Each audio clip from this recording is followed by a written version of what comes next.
बिस्मिल्लाहिर्रहमानिर्रहीम। प्यारे दोस्तों, आपने लोहे महफूज का जिक्र कई बार सुना होगा, लेकिन ये क्या है, किस चीज़ से बनी है, कहाँ है, इसकी मालूमात बहुत कम लोगों को होती है। आज की वीडियो में हम आपको लोहे महफूज के बारे में कुछ ज़रूरी मालूमात पेश करने की कोशिश करेंगे। नाज़रीन किराम, लोह अरबी ज़ुबान में तख्ती को कहते हैं। इसे लोहे महफूज, उम्मुल किताब और किताब मकनून भी कहा जाता है।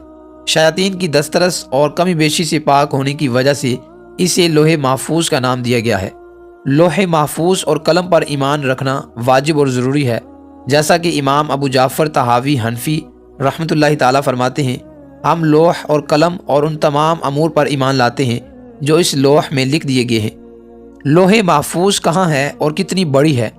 लोहे महफूज अर्श की दाएं जानिब है। हज़रत सैयदना इब्न अब्बास रदी अल्लाह ताला अन्हुमा ने फरमाया, अल्लाह अज़्ज़ा व जल ने लोहे महफूज को पैदा फरमाया। उसकी लंबाई 100 साल की मुसाफत थी। तफसीर इब्न कसीर में है कि लोहे महफूज की चौड़ाई मशरिक व मगरिब के फासले के बराबर है। लोहे महफूज किस चीज़ से बनी है? लोह कलम इन अशिया में से हैं जिनकी हकीकी कैफियत अल्लाह ताला अज़्ज़ा व जल और उसके बताए से सरकार दो आलम सल्लल्लाहु ताला अलैहि वालैहि वसल्लम ही जानते हैं। अलबत्ता अहादीस में कुछ कैफियत का बयान मिलता है। रसूल अकरम सल्लल्लाहु ताला अलैहि वालैहि वसल्लम ने इरशाद फरमाया, लोहे महफूज सफ़ेद मोती से बनी है। इसके सफ़हात सुर्ख याकूत के हैं। इसका कलम नूर और लिखाई भी नूर है। लोहे महफूज पर क्या लिखा है?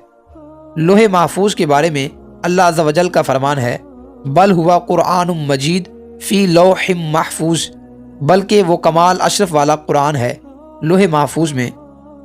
तफसीर कुर्तुबी में इसी आयत करीमा की तफसीर में है कि उलमा इकराम रहमहुल्लाह ताला लिखते हैं, लोहे महफूज में मखलूक की तमाम अक़साम और उनके मुताल्लिक़ तमाम अमूर, मसलन रिज़्क़, मौत, आमाल और उसके नताइज और उन पर नाफिज होने वाले फ़ैसलों का बयान लिखा है। लोहे महफूज में जो कुछ लिखा है उसे तकदीर भी कहते हैं।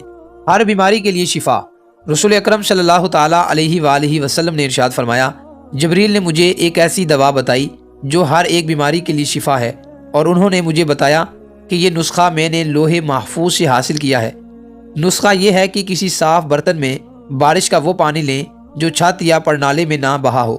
फिर उस पानी पर 70 मरतबा सूरत फातिहा, 70 मरतबा आयतुल कुर्सी, 70 मरतबा सूरत इखलास, 70 मरतबा सूरत फलक, 70 मरतबा सूरत नास और 1 मरतबा ला इलाहा इल्लल्लाहु वहदहु ला शरीका लहु लहुल मुल्कु व लहुल हम्दु युहयी व युमीतु व हुवा हय्युल ला यमूतु बियदिहिल खैरु व हुवा अला कुल्ली शैइन कदीर पढ़ें।